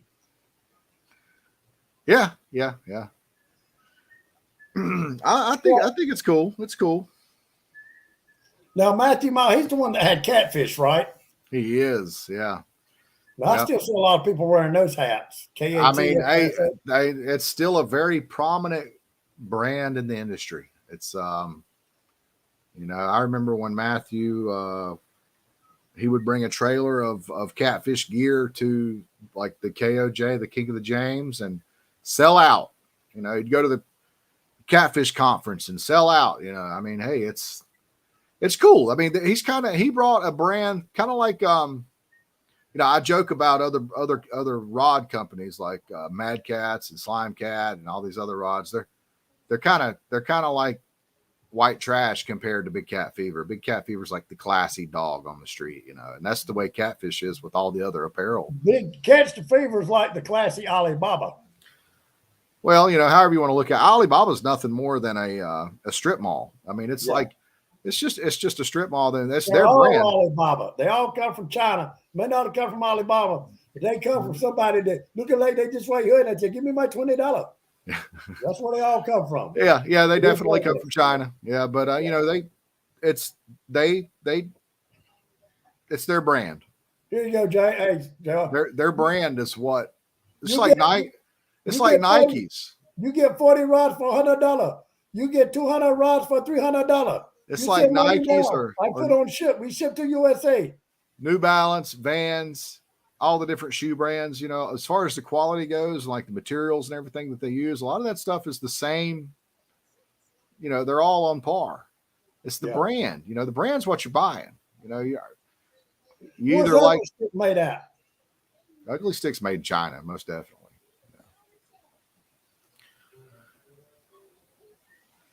I was going to ask Matthew something. I forgot what it was. Now. I just, Honky is you're definitely Matthew. You're definitely taking advantage of the market, the industry. Like catfishing industry is a sea of red. It's a bunch of mostly far right conservatives that are redneck. From the South. We're raise hell and praise Dale, and that's you're taking advantage of that. And Jerry, let me ask you a question. Yep, and go ahead, buddy. Everybody that's watching. Okay. Honestly, and I'm not down in catfishing. I'm not talking about catfishermen, so don't take this the wrong way. But catfishing didn't really get popular to me till about maybe 3 or 4 years ago, maybe about 3 years ago. Yeah, right. It was around 2000. And it just blew up. It was a little sooner than that. It was around 2015, 16 is when it really started. No, I'm talking about the last 3 or 4 years when it just blew up. And it was blowing up before then. It was blowing up. It was blowing up really hard in 2017. Well, maybe I just didn't catch on to it till a couple of years ago. Right. I seen everybody all of a sudden everybody was worried about killing a catfish, like the guy that caught the big fish during the tournament, and they took it to Bass Pro Shops, and then all this shit about the rods and who made the rods, and it's just like then it was like a lot of the catfishermen. I was like, damn, this culture has drifted over into the striper culture where everybody's like at each other's throat and arguing about who catches the biggest fish and what kind of boat you have and what kind of electronics you use and where you fish and how big your fish is. I disagree, Matthew. I disagree. It definitely does not have a higher ceiling than the catfish brand. I guess if you want to, market it toward non-fishermen, I guess you could argue that it could potentially have a higher ceiling. But once you get outside of the fishing community, you still got a lot of honkies out there. You still got a lot of guys that are gonna play to the brand. But as far as it being a fishing brand, it definitely ain't got a higher ceiling than bass fishermen ain't gonna be buying it. I can guarantee you that. Ain't many bass fishermen out there gonna be buying honky or striper fishermen. Well, they would buy it before they would buy, if it's catfish. Catfish, or fly fishermen. He's trying to reach a wider audience other than just catfishing, I guess. Is that what he's saying? I don't know. I think I would have went with Vandal. I think, he's got that other brand, Vandal, too. I think I would have probably Go ahead, Daryl. Invested in more. We're all doing the show. Can you call me back in a minute? Oh, yeah. I think hawking can work. But I think you need to change up how you I think you need to stop making it political. You need to take the video down where you said this is where all the liberals, you said the liberals' brains can rest in the whatever you said in that one video. You need to take that down. You need to take it down where you talk about it being how you're taking a word that is has racist connotations or whatever it is you said, and because it doesn't, it's not racist, it's a classist word. So you need to change some things, but it's got potential. I like it. I'll be honest with you. I like it, and I would promote the crap out of it, but you got to change a couple of things. It can't be political. You got to take the that racism stuff that you got on there, how you're going to fight racism with it and all that stuff. That's got to go. There's some things that need to be changed. I mean, I haven't really put a whole lot of thought into it, but I mean, I've looked at it enough to know that like the way you have it formatted right now, it's not a recipe for success, in my opinion. Of course, you know, I ain't nobody. So yeah, you're right. Most people haven't researched it like me, but I think you don't want a lot of the people that actually do think it's like racist getting a hold of it. You definitely need some marketing out there that like shows that it's cool. And it's like, you don't want it to be partisan. Like that's the worst thing you can do. You might as well be selling a Make America Great Again hat. I mean, that's basically what you're marketing. Hell yeah, I want to make America great. I mean, I realize that, you know, that 99.99999% of the industry are Trump supporters. I get it. But you talking about having a high ceiling, that's not a high ceiling. I mean, you're catering to a group, to a demographic. Well, if that group's high enough, there's a lot of people in it. It's not. You got a lot of Trump supporters out there, brother. It's not. Hell, I'd buy one. You do. But what I'm saying is, if you want to sell a political hat, sell a political hat. I mean, if you want to make it political, make it political. If that's what he wants to do, if that's what you want to do, Matt, then go for it. I might take it like that, though. I'm just saying, I don't think it's like, I don't look at it as I want to get that. When he came out with the catfish brand, the moment I saw that, I said, I want that. I went to the catfish conference. I bought a sweatshirt. I bought a hat, bought a shirt, a t-shirt. Like I wanted it. I liked how that looked. Like but he did. It wasn't political. It was classy. You know, if you want to make it political, that's fine. You know, I'm sure it'll do well, but I'm just, in my opinion, you know, I don't want to see it. I'm not going to buy it. I'll be right back. It's kind of, I mean, it's not the rebel flag. It's not equivalent to the rebel flag apparel, David, because the rebel flag, you know, no matter how you used to look at it, you know, now it's, it may not, you can argue that it's not racist. You know, I get it. You know, I love Leonard Skinner. Leonard Skinner's got the rebel flag all over their albums. I get it. I mean, the rebel flag is cool. I mean, my God, it's cool. Stars and bars, baby. Woo! I get it. But guys, look what they're flying at the Klan meetings. I mean, look what it represents today. It's most definitely something that is if you don't want to call it racist, you got to at least call it like racially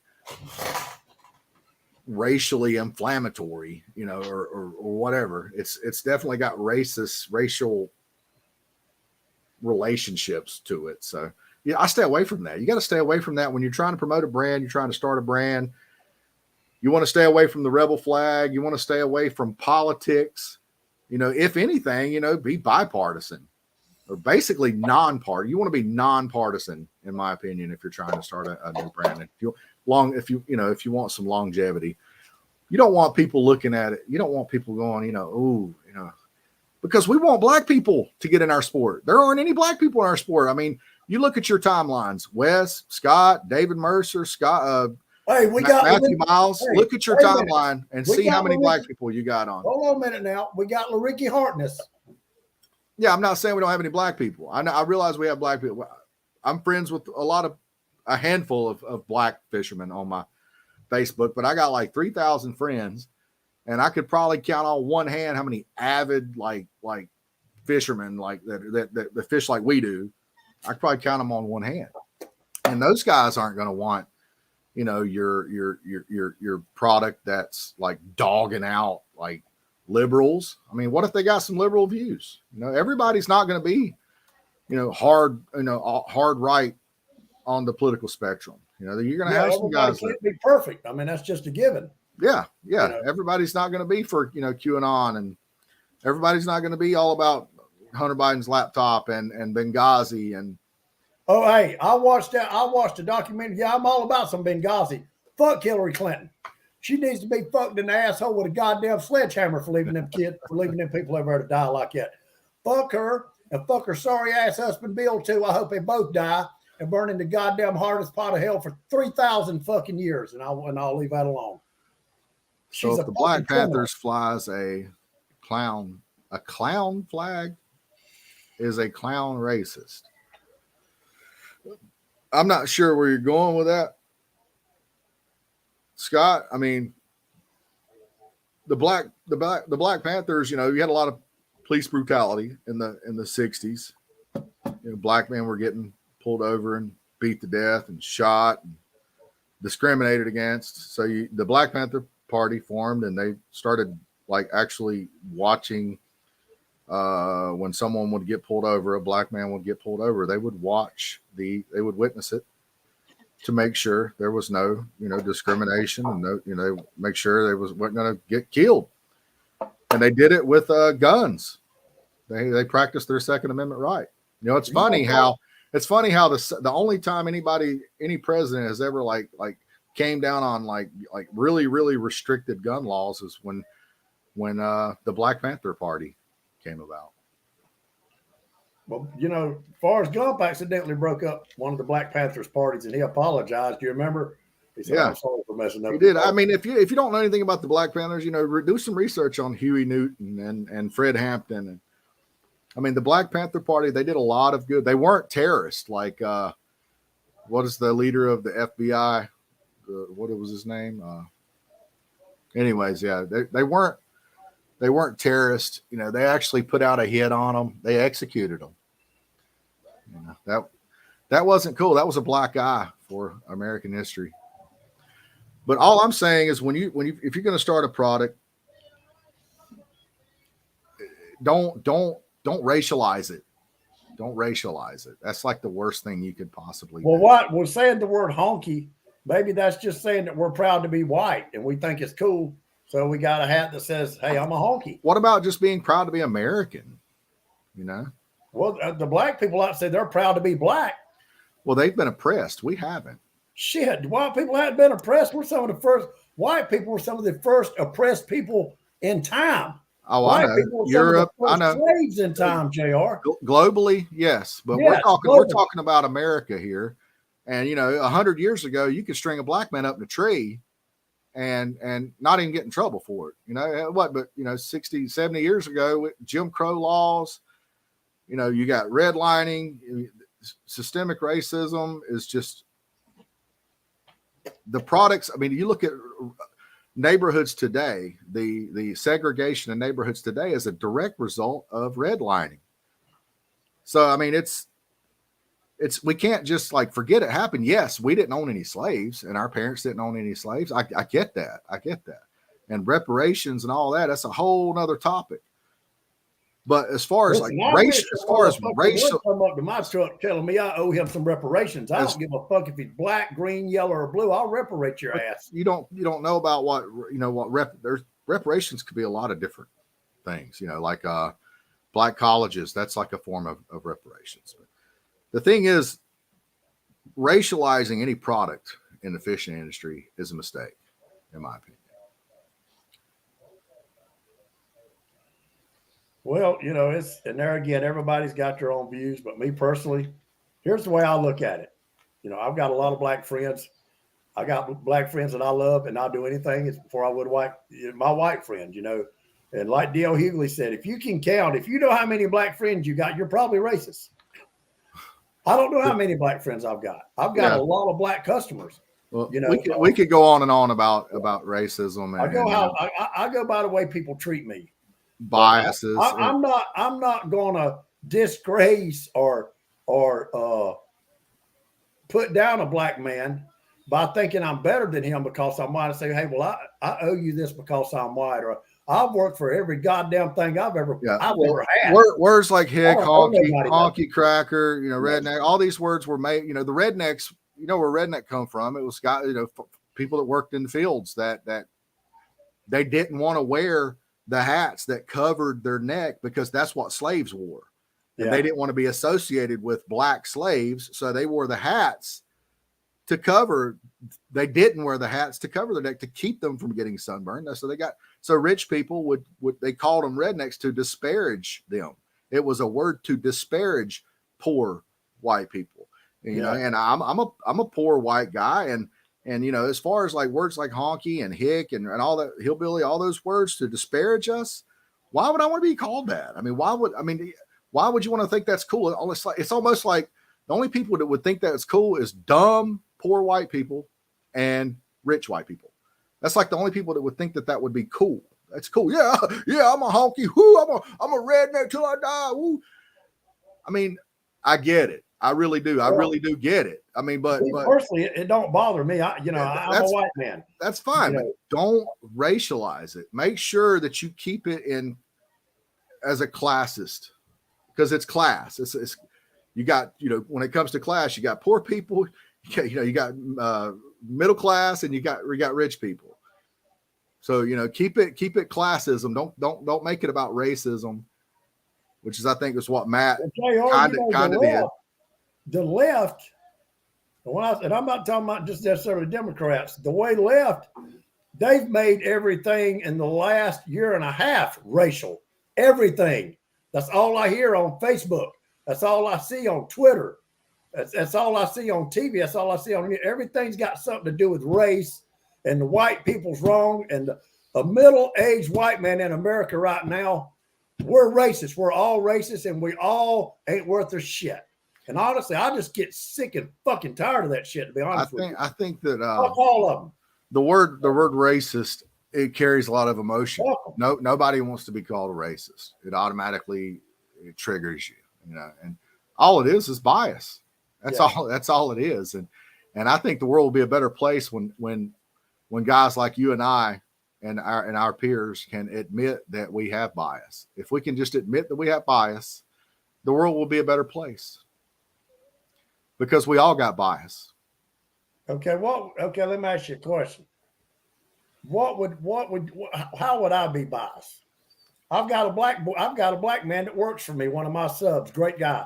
He works hard, and I don't pay him no less than I do the white people that work for me. So that's the thing that doesn't have anything to do with anything, and that's how would I be biased? You could have your best friend could be black, your wife could be black. You could have interracial marriages, within your family. My racial granddaughter. You can still be racist. Good people can be racist. But I'm saying, you said biased. What would make me biased? You said we're all biased. What would make me biased? There's a lot of different examples of bias. That's something that you're gonna have to. That's something you're gonna have to research on your own. I'm not a teacher. I can't teach you what these things are.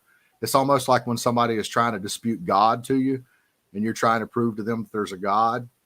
You could sit here and you could argue about the if we were any farther away from the moon, the oceans would grow stagnant and life would cease to exist. If we were any closer to the sun and we'd burn to death, and the DNA, the order, everything.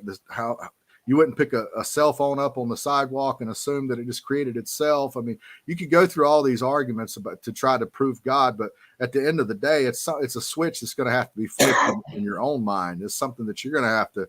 It's nothing that I'm going to be able to tell you to make you realize. No, but I'm just saying. No, but you said we're all biased. When you say all, do you mean all white people or all white and black people? All white and people in general. All white and black. All people in general. All white. The thing is we're all the same. We're all the same. We're all genetically identical. If you look at the Human Genome Project back in the, I think it was like the late 90s, Bill Clinton was in office, mid 90s. he came out with it was the Human Genome Project. It was like a huge advancement in science. They realized that that human beings are genetically identical, despite race. You know, it doesn't matter if you're Asian, it doesn't matter if you're Ethiopian, African, European. You know, it doesn't matter. We're 99.5% identical, and that 0.05% that we're different, skin color is not even in that 0.05%. So we're all genetically identical. And if you have a majority of an entire skin color, you know, telling you, hey, there's a problem here, and that, you know, here's you might want to look into this. Here's the reasons why, you know, there's a problem. Then instead of you know, automatically building up that wall, and that's the thing is we use words like racist and critical race theory, you know, like they're trying to teach in schools now. We use these words that are so flagrant. They're so harsh. You automatically assume that they're bad. And you know, racist, good people can be racist. My grandmother, she died in 08. Rest her soul. She was my favorite person. She was the last person on earth that loved me unconditionally. She was, I visit her grave to this day. I love her. She's my favorite person. My grandmother was a wonderful, wonderful, wonderful Southern woman, but she was racist, you know, and most of our grandparents were racist. Most of our fathers were racist. Our family most of us were brought up racist. Most of us have used the N word. And, you know, if we just realize that there's a reason, everybody has a reason for being the way they are, then I think the world will be a better place.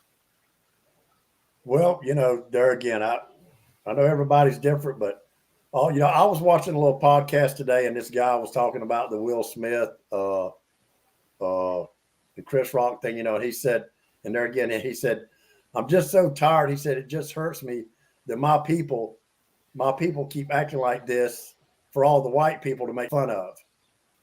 He said, you know, they're it's like they're paying us to act stupid. You know, they pay us to do this, they pay us to do that, and all the white people sit back and laugh at us.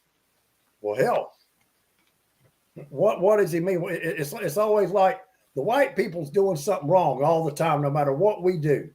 You know, I think a lot of people get confused with class and race, and racial prejudice frequently exists outside of class. You know, and when it comes to the words like the titles or the names like honky and white trash, red cracker, all that, you know, that we have to understand that that's not equivalent to the N word. And I think that's really the point that I'm trying to drive home with the new honky brand, is that, you know, don't try to make honky equivalent to the N word, because it's not. It has absolutely nothing to do with it. It's not racism at all. I don't think he was doing that, was he? Well, he said that he wanted to take a word and he wanted to change the definition, its racist origin, and it doesn't have a racist origin. So, yeah, How come it don't? Change because it's class. Rich white people gave that name to poor white people. It had nothing to do with black. It was rich white people that own land gave that name to poor people that worked alongside the slaves and didn't have land and were poor. So it just caught on with the black people to call us honkies or crackers or whitey. Right. Yeah. All right, guys, we're going on 2 hours. So Shit, good night, everybody. Right now. Let's don't go nowhere now. Good night, everybody. I'm gonna get off here, and I gotta get in the bed. I gotta go to work. So. Good show, Wes. Good. Thanks for coming by, Scott and Patrick, Matt. Don't confound class with culture. What culture? Right-wing politics culture? That's what you're promoting. Honky is the same as the N-word. Honky is not the same as the N-word, Patrick. What's a word that racist towards white people? Well, what's a word that carries oppression, Scott?